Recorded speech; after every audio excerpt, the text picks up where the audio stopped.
My name is Joas Vreeke. I work in the Adapt Center in the Design and Innovation team, and this is all about a project that we did for one of our industry partners, where we try to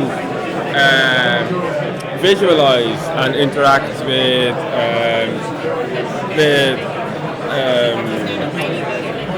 their own data of experts. So they have a whole database of experts, and they wanted to be able to quickly figure out who was an expert in what area, and they wanted to do that in a novel way, and it had to make an impact. So we came up with this virtual reality environment. You see all these people with goggles on.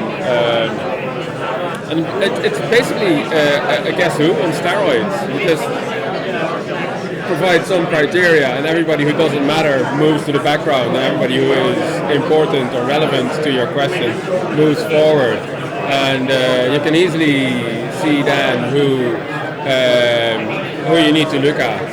And you can also see how they are connected with other people. So if you're looking for somebody specific but you don't know him, you might get to him or her through other people that you might know that are connected. So yeah, there are a few different ways you can make selections. You have the world map, so you can select on geolocation, or you can use the main menu on the right where you have normal selection filters like you would have on a website, more or less, but relevant to this specific domain.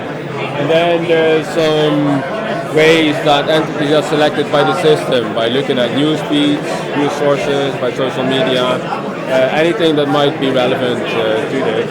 And then you can collaborate in real time with other people who are using the same system.